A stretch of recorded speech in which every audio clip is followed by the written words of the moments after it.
be yourself and give the gift you have to give. There has to be someone who wants to hear it, or you wouldn't be excited about giving it. Oh, okay. Remember, there's no one-sided coins. If you have the head, there's a tail. So if you have a gift to give, there is someone waiting to receive it. Don't count the numbers. Remember that positive energy is integrative, and it takes far fewer positive individuals, in a sense, to overbalance millions of negative ones. Because they're not cohesive. Make sense? They're not integrating. Only positive energy is integrative. Negative energy is segregative. So if you have 1 million people functioning as disconnected individuals, it may only take a few thousand individuals to overbalance that energy that are functioning as positive, integrative individuals and have an exponential effect because they are unified instead of segregated energetically. Yes? Yes. So I could speak in that sense that would generate this cohesion of people choosing to be happy. Yes. And those that are willing to hear you, those that know they will get some benefit out of your perspective will be the ones that are attracted to you. Those that will not or don't believe that they can won't be. So what difference does that make? Okay. Yes? You will attract your audience. You can't attract anyone else. Okay. And again, the numbers may vary, the numbers may fluctuate, but so what? Timing is timing. And if I'm passionate about it, then that's it. Yes. Yes. If it is exciting to you, then you will deliver it in the most passionate way, and they will receive it in the way that they need to receive it, without any assumption on your part that they actually have to. Remember that we share all this information with you because it excites us to do so. In a sense, we don't care if you listen. I've noticed. Thank you. But I love it. We understand that it will benefit you if you do, but it's your choice. You have your life to live. We have our life to live. We don't need your life. We don't want to live your life for you. We have our own life. Thank you very much. So we are happy to share. We are happy to know that you may choose to align with the information. We are happy to know that you may not choose to align with the information, because whatever it is you choose at that moment, you are deeming is best for you. And that's the only thing we really care about, is that you do what you believe is best for you. That's it. Yes? Yes. All right. Does that help? That does help. And our Yes. DNA, Yes. that's been this eons of development. And alteration. Okay. But when you said in the talk earlier about that, I don't know what term to use, the Greys were burrowing through parallel realities and they found a DNA they could use that was rich enough. Yes, human DNA. How long has that been like an organic process? I know some intervention has happened, but Yes. the essence of it has been organic and who started it and how did it start? You're talking specifically about the Greys? No, I'm and talking when about our did that human program DNA. I'm start? talking about our human DNA. Well, as we said, with the Anunnaki, they transformed the DNA of Homo erectus into Homo sapien, using some of their own genetic material. But before that, where did the human being that was there? Panspermia. What does that mean?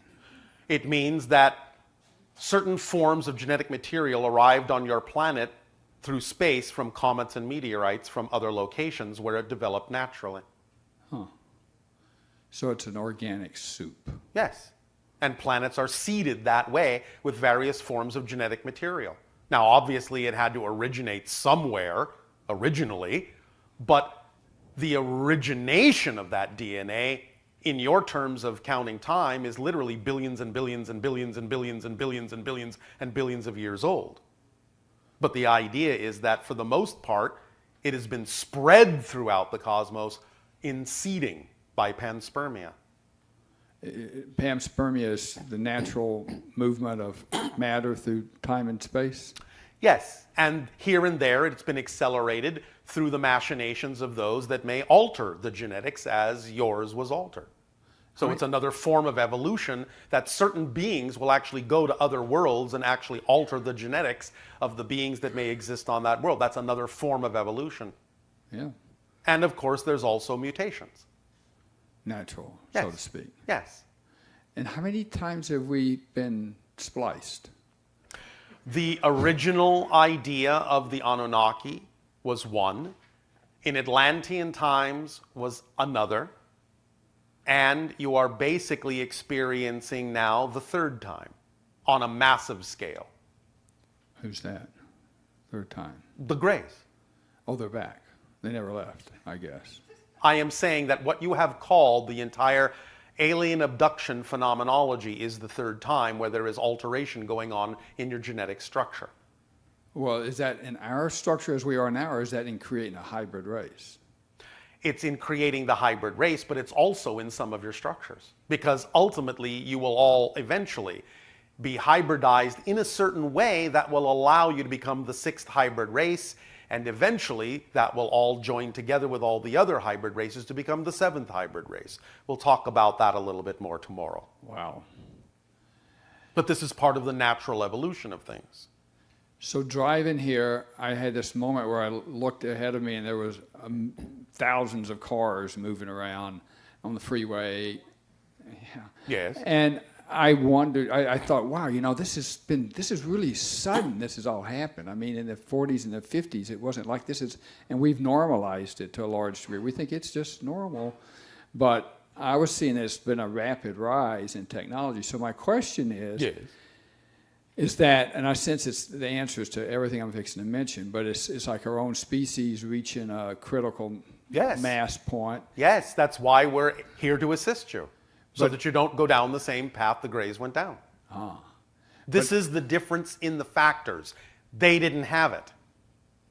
They didn't have a version of us in their reality because they hadn't created it yet. But you can take advantage of the fact that they created something to stabilize their culture and stabilize your culture as well. So you don't go down that path. How does it stabilize their culture? Because they're our future? Because the hybrids are all that's left of the gray culture at this point in my time frame. There are no more grays in my reality. There's only hybrids. Their culture has, in a sense, become our culture. Our culture took over. They created us to do so. Okay. Does that make sense?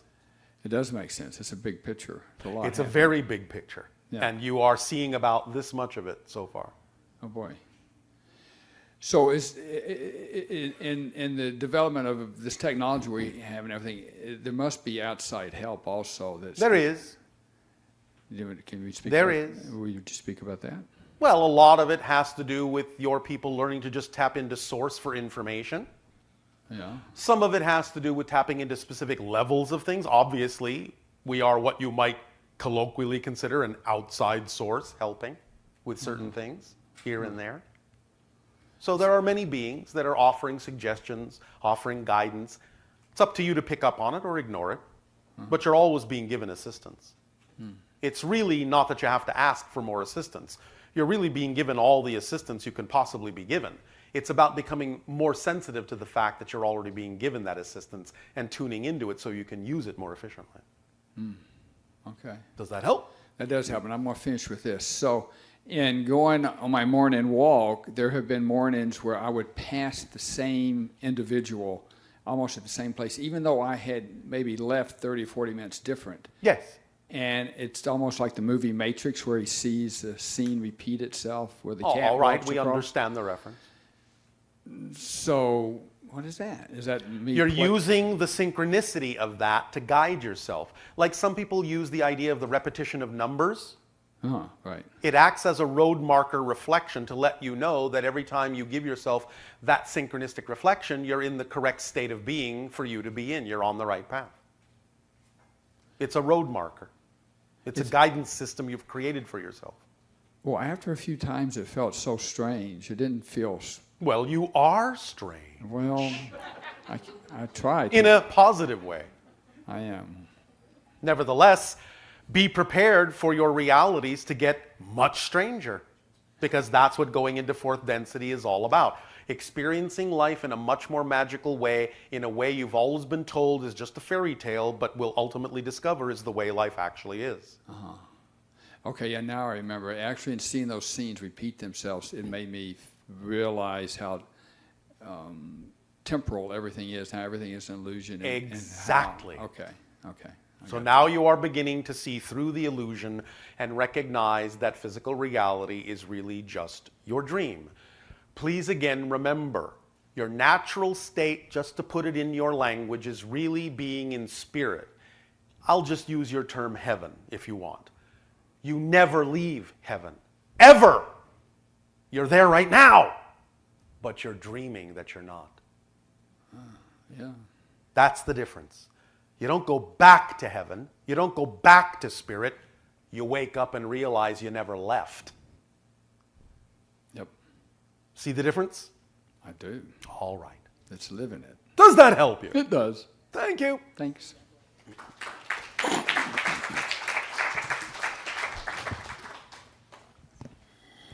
Hello, Bashar. And you good day. I have few questions, Yes. but just being here, there's few questions raised. I want to start with them before I forget. What is hybrid children, and how come we create them and we're not really aware of them? All right. Again, the idea is that a hybrid race is being created in your time frame that ultimately results in a variety of hybrid civilizations of which we are one. But there are also going to be versions of the hybrid children that will ultimately come to live with all of you on your planet when the timing is right, as part of the natural evolutionary process of allowing more hybridization to occur in your culture. They will eventually be brought down in ships. They will at first live in safe enclaves and isolated places around the planet until such time as they can acclimate to your society and your society can acclimate to them. But many people have these children because their genetic material was used to create these hybrids. So some of them will live on other planets and some of them will come to live on your planet. Okay, so I don't really understand. Are they physically going to be Yes. delivered here? Yes. And will they be aware of that experience? Absolutely. Oh, interesting. This is part of the contact agenda of open contact with other civilizations. You will begin to understand what your true history and true involvement on other levels actually is all about. And how do we create them? Like, what's the process? Of creating a hybrid? Yeah.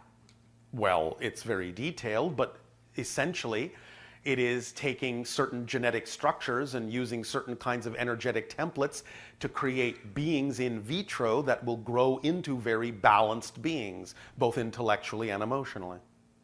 Okay. All right, thank you. Anything else? Oh, yeah, I have lots of questions. Oh, all right. Okay, so can you tell me what's your civilization's opinion on ending life, like suicide? 'Cause Well, it depends upon the reasons for which it is done, because in a sense, all death is chosen, therefore all death is suicide. Because you choose the timing of your death, Yeah, just like but you we choose the don't- timing of your birth.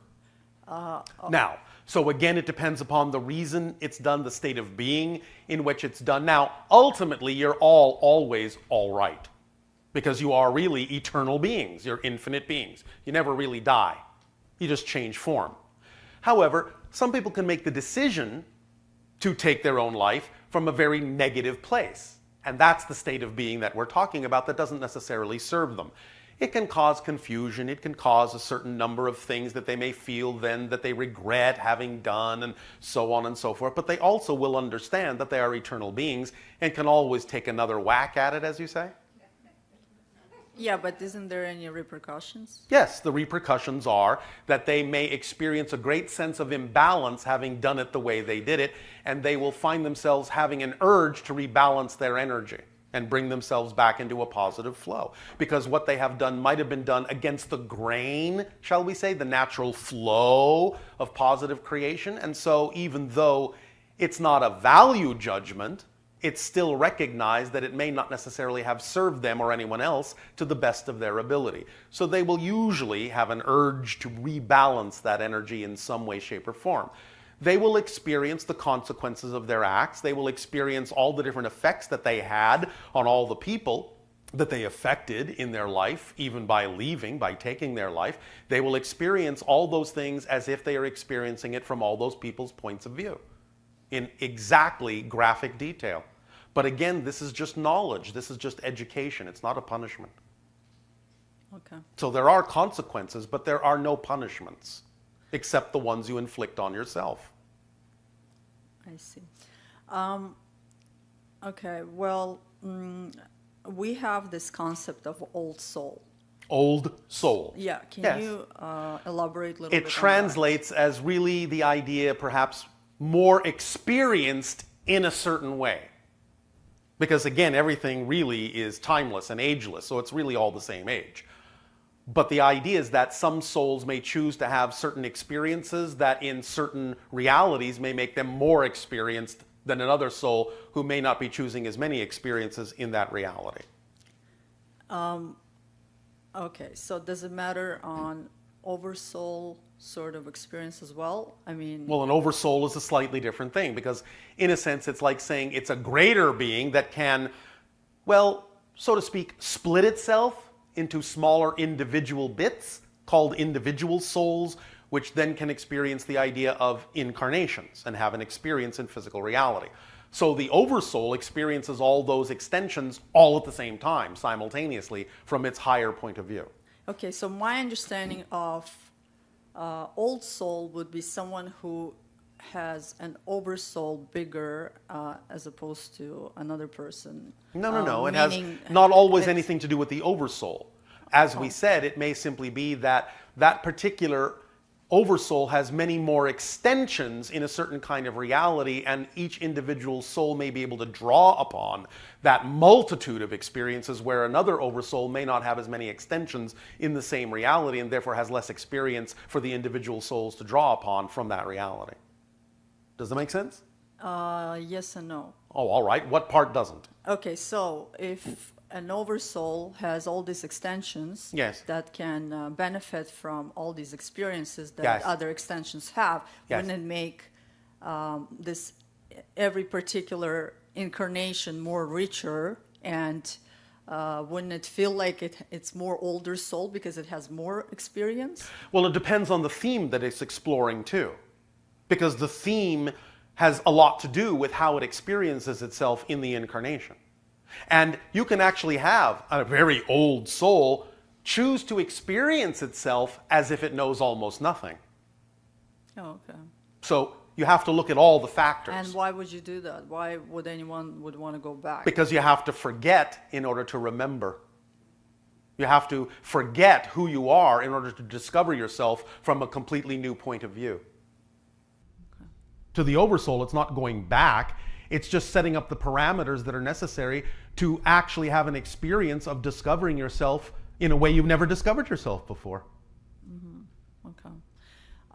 I was given in meditative state. I was given a name. Yes. And I'm not really aware what I have to do with it and what was it for. Well, if you're not attracted to the vibration, then you don't have Oh, to I use am it. very much, but I just don't know what it's for. Well, it can Is be there for a reason? variety of things. How do you want to use it? It might just be a vibrational marker to say that when you think of this name, it puts you in a certain state, and that state might be more representative of your true natural self.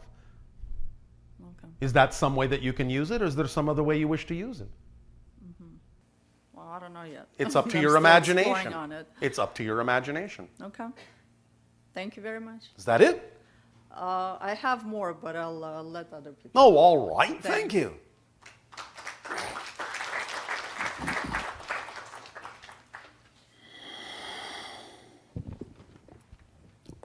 Hi, Bashar. And you good day. Thankfully, most people answered my questions already. So Oh, this should all be right. pretty How brief. synchronous of you. Just to clarify the extensions of Oversoul's terminology that you were just using. Yes. Is that what I would understand as a dispersed essence, as per how Elias describes it? It can be that, although it can have many other meanings as well.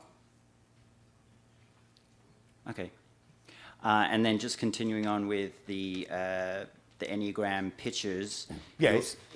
Where you mentioned that we can use them as a visual to download certain frequencies and energies. Yes, they're Yeah. kind of like phone numbers. Okay. So, for example, the one that we have often given before that has to do with our particular reality domain is the black background with the black equilateral triangle separated from the background by being bordered by a deep blue glow. Yes? You see that on the diagram? Mm-hmm. All right. Well, that particular image translates in your reality in a way that puts you in touch with our particular frequency domain. So it's kind of like tapping into our phone number. So if you meditate on that picture, it translates in your brain into a certain frequency that puts you in touch with our particular domain. Okay. So in using those frequencies as a tool to, I'm trying to follow, well, I am following my highest passion of creatively writing, and I've set myself in a situation of employment where that can happen. All right. Congratulations. Almost. It can almost happen. All right. Almost congratulations. In using... It's not there yet. But so I feel like, especially the two outside, so the Esasani and the Yael symbols is something that I can use particularly by all of means. All of these. And as I said, we will get deeper into them in tomorrow's transmission. Okay. And the energetic receiver that I felt placed into my physical brain several months ago, is that also something that I can use to tap into this creative expression? Of course. Okay. Using those two symbols. Yes. Okay, good. And that was it. Thank you. Is that it? Yes, that's it. Thank you. Oh, all right. Thank you. Oh, actually, no. All right. Just to do with that, in blocking creative energy, and I know a lot of writers have this. There is really no such thing. No, exactly.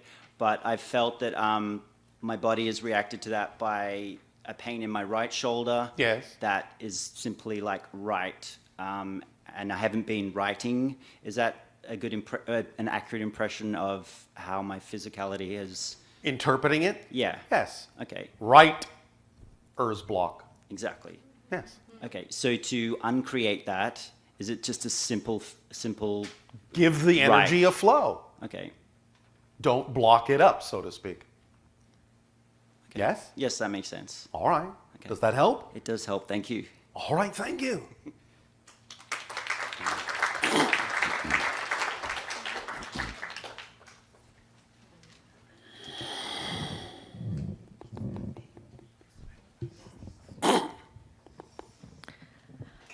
Hello, Tadea. Nania. Nice to talk with you again. And you as well. Do you have questions from others? I do. All right. Now, the first question is one that I know has been asked before, but this seems like a really good time to have you elaborate maybe even more extensively on the fundamental question, which is, what is our purpose in being here? Your purpose in being where you are is to be yourself as fully as you possibly can. The way that you do that is by acting on your highest excitement to the best of your ability with no insistence on the outcome. That is all you all need to do. Your purpose then becomes giving life meaning, because life has no meaning without you. It is neutral. It is devoid of built-in meaning. It is an empty set of circumstances and props. You are designed as reflections of the infinite to give life meaning through your unique perspective. Whether positive or negative or neutral is up to you. But when you give the neutral life meaning, the neutral circumstances meaning, then that will determine the effect you get from it. This is your purpose, is to explore and experience and be who you are as best you can, so that simultaneously all that is, of which you are an extension, can thus through all of you and all of us and all beings in creation experience itself through all the different perspectives that we all represent, so that all that is can know itself truly as all that it is. From other levels, what is the purpose? Because I know you're actually speaking from the personality perspective. I am actually speaking from all levels. It is the same purpose. It is summed up in 2 words in your language. Know thyself.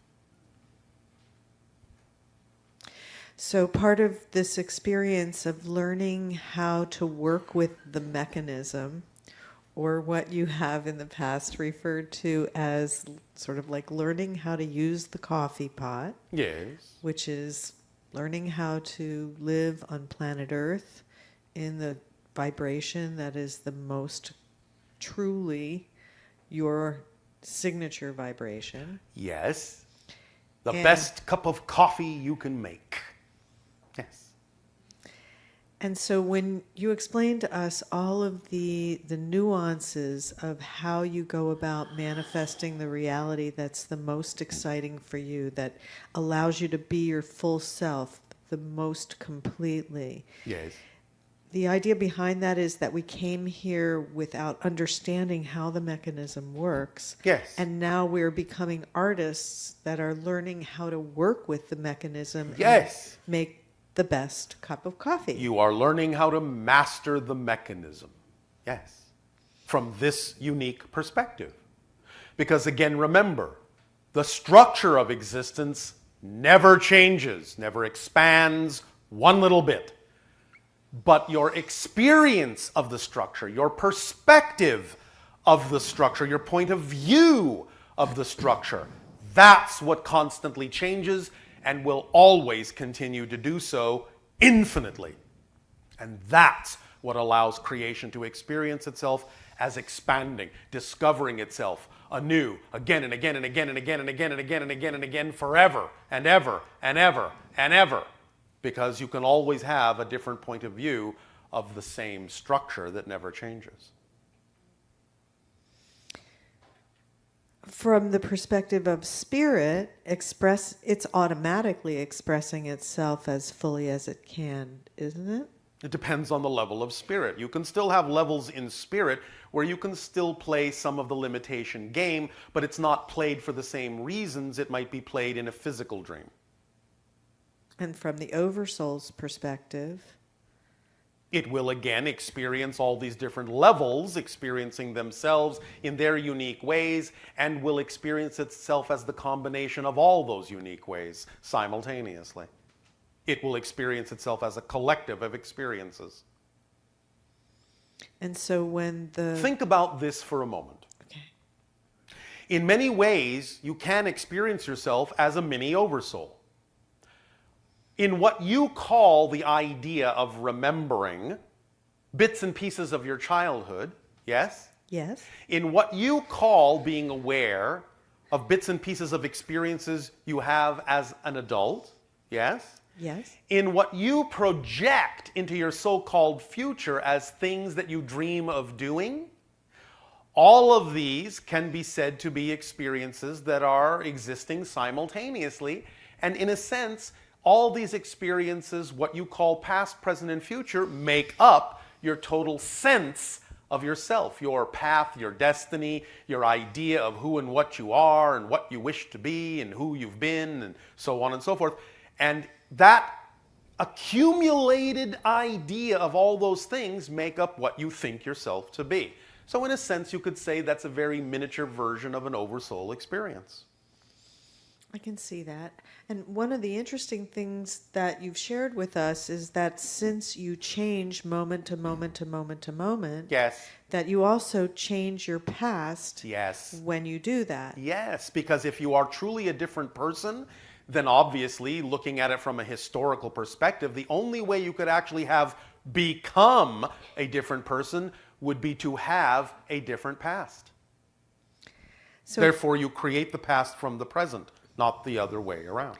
Right. So it gets really interesting when you think of the idea that, well, if I was born in Tennessee, yes, and then I become a different person, to what extent am I willing to allow myself to have even a different birthplace? To whatever extent it is actually relevant for the theme that you're exploring. For some people, such a change will not be relevant. For others, it might be. And again, you don't actually know if you've already done that, because if you have changed your history that radically, it will still appear to be the history you always had, and you won't know that you might have had a different one a moment ago.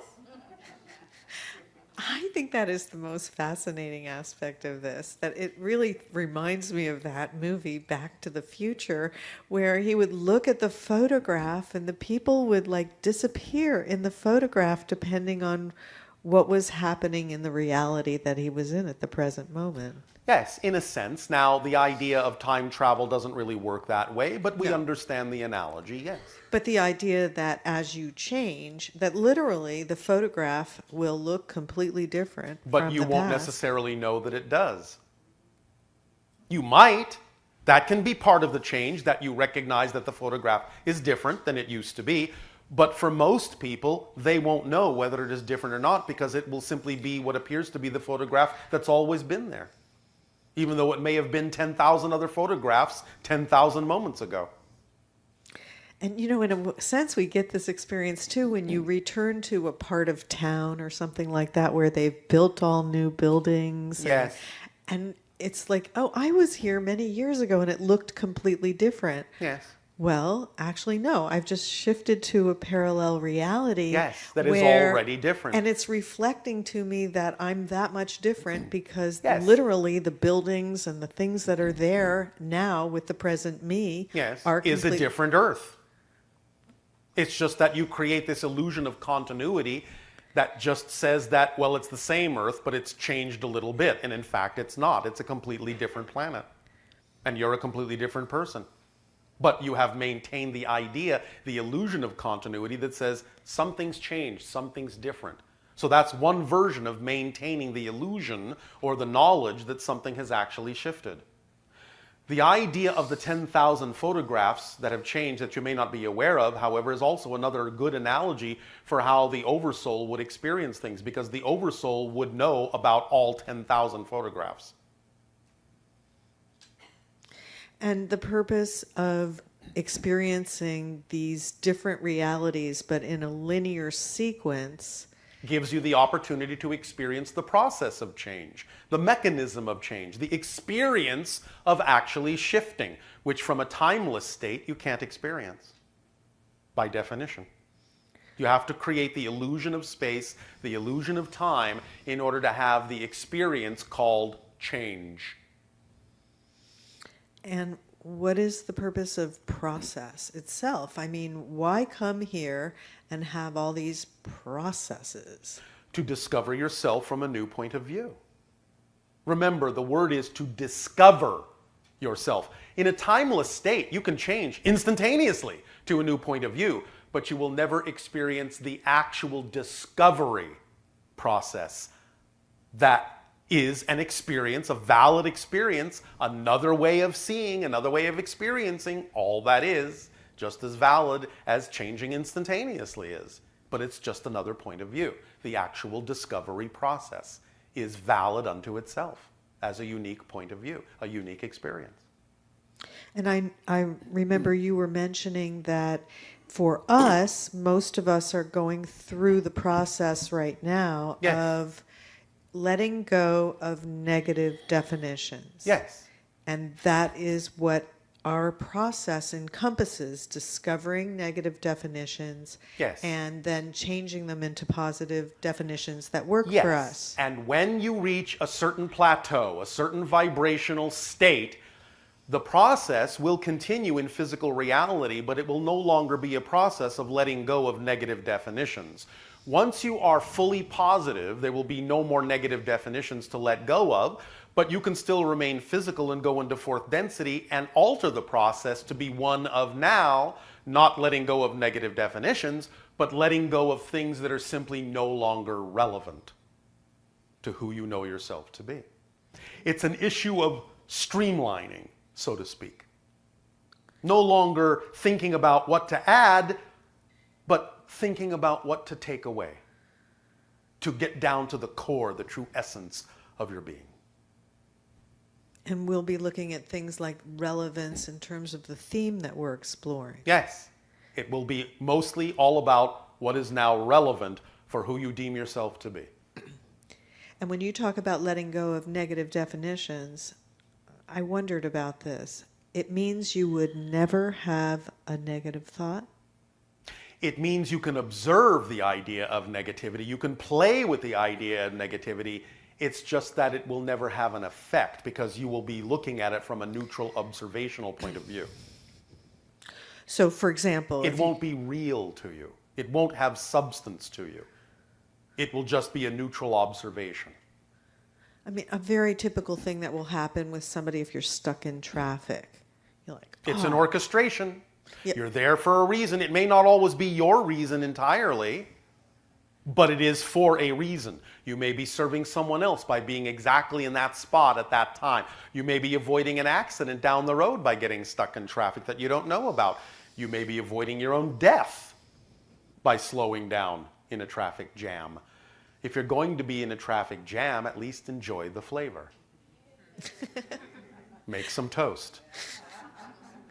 So if you have that sort of knee-jerk reaction where you're like, oh, this stinks, I don't want to be stuck in traffic right now. Then you're not trusting the way your life unfolds. So when you get to the point where you're no longer letting go of negative beliefs, you won't even entertain thoughts like that.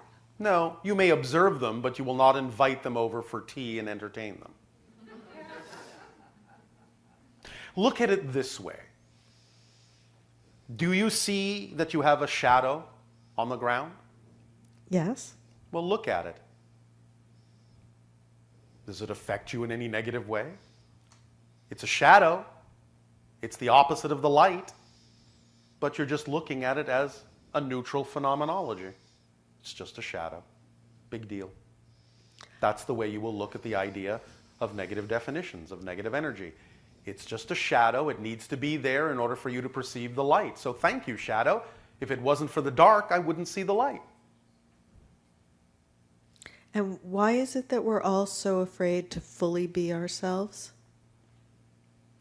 In many ways, it will be somewhat different for different individuals, but overall, on average, many of you are afraid to leave others behind by outstripping them, by outpacing them, by outdistancing them, because you're all in this together. And you want to go through the process together, and you want to have fun together, and somewhat that's the point. So sometimes it boils down to the idea of what you call fear of success, because you know that if you are really, really yourself instantaneously, you'll be so unlike everyone else that they may not be able to relate to you anymore. And many people are afraid of that. But if you understand that by being truly yourself in the way that's relevant, then excitement will take care of the relevance automatically and keep you at a pace that will leave no one behind. So there's nothing to fear. It will automatically organize itself. As we have said, excitement is the organizing principle. Your higher mind knows that you have a theme that you're exploring, and therefore if you're being your natural self, it's not going to let you become something that will defeat the purpose of what you chose to experience. So you don't have to be afraid to be yourself. The limitations that will be there will be positive limitations to make sure that you explore the team in perfect timing and are with your team that you decided to be with in exactly the way you need to be with your team. And I think some people are afraid that they'll die or they'll transition out of this reality if they become such a high vibrational state. And some of them might, but nevertheless, if they do, then that means it was time to do that. If it's not time to do that, they won't leave. They'll just change into a higher order physical being. You can ascend while still in physical reality, you know. That's what fourth density is all about. You will not leave before your time unless you simply choose to take your own life. Yes? Yes, I thought you had said something to me recently about that because in the past or historically, if we reached a certain vibrational state, yes, we would have automatically transitioned. But that now in this Well, if you reach 333,000 cycles per second, yes, you will go into non-physical reality. But there is a large amount of frequency range before that in which you will actually be a much more ascended, much higher frequency physical being. So if you only have positive thoughts and if you only have positive definitions and you only express yourself in a positive way while being aware of all of the negativity. Yes, because you will become more aware of the negativity as you expand your consciousness, because you're becoming more aware of all that is, and all that is has both light and dark. So just because you become more aware of it doesn't mean something's wrong. It just means you're expanding your point of view. But that doesn't mean that the negativity has to affect you if you don't choose to prefer it. It's just about choosing what you prefer without invalidating what you don't prefer. And as long as it's relevant to the theme that you're exploring, yes, you will stay in your physical body. Yes. But you may find that the technology comes about, that you're able to stay young looking, yes, and have a completely different experience at 125 years old. Absolutely, because you'll be living more in the moment. And the more you live in the moment, the less time you create to experience. And so you appear to be ageless. That's why even at 300, we still look like 30. And this is all happening now and yes, in our lifetime. It's all happening now. Different people will experience different things in the so-called lifespan that you call the lifespan now. Not all of them are going to experience that because not all of them need to. You understand? Yes. But those for whom it's relevant will experience it. And that's the key word, is relevance. It's always the key. It really doesn't do you much good to say, is this possible? Of course it's possible. Anything is possible. The question is it probable? Is it relevant to me? That's the real question. Okay, so thank you so much for explaining that in such great detail. You are welcome. Thank you for asking in such great detail. There's another question that came up from a listener, and it is, what can we do to raise the consciousness in the Middle East? How do we deal with being on a planet where we see what's happening there, and we would like to be on an Earth where that's not happening? And eventually you will. But at this time, we cannot really address more of that area than we've already addressed. There are choices being made that are not necessarily the most positive choices, that have so much momentum behind them. They may just need to play out for certain people because they simply don't believe, and don't actually even at this point give themselves the capacity to believe that there is any other way to go about doing certain things. So if that's the route they're going to take, then they may have to force themselves through the eye of a needle before they come out the other side realizing they didn't have to do it that way. Okay. And lastly, yes. What is your perspective on the concept of hope? That it's mostly unnecessary. Because if you know for a fact that you are an unconditionally loved and supported being, what do you need to hope for? In the way that most people on your planet mean it, it's just another way of saying, I'm trying to be positive, but I'm not really. I'm not sure I can be. I hope I can be. Now, it doesn't mean that you have to stop using the word in your language. We're not attempting to get you to walk on eggshells with your vocabulary. But understand deeply that many people who talk about hope don't really buy into the probability of what they're asking about. They're just kind of spinning a roulette wheel and hoping it falls on the right number. You understand? They're allowing themselves to experience life in a very random way instead of allowing themselves to know that if they simply choose a vibration, that there is absolutely, absolutely, absolutely nothing that can ever happen in their lives that isn't part of that vibration, no matter how it looks. So, it's not really about having hope in the negative sense. I'm not saying don't have hope in the positive sense, but hope in the positive sense is really just knowing that everything is okay, no matter how it looks. And when you know that, you'll experience that it is. I guess when you experience the desire to feel hope, the idea is to remind yourself of what you really are and who you really are. It can be used that way. We are simply saying that many people, when they resort to the idea of hope, it's just another way of saying they've already given up hope. You understand? Mm-hmm. Does that help? Yes. All right. All right. So Would you like to answer any more? Are there any more questions? Well, there was an interesting one that came that had to do with paradox. Yes. And a desire to hear you share some other paradoxes that maybe you haven't shared with us before. Well, you know about the power of paradox, how to use the idea of what appear to be opposites to know that if you can see both sides, then that must mean they exist somewhere in harmony in the center. That might be something that can help you with your Middle East. Elaborate a little more. No. What is your timing? I think this is about the end. So yes. And it is the beginning of the next chapter, which we will resume in tomorrow's transmission. Well, I'm certainly happy that our history and our galactic history turned out to be a little bit different than what we were reading in the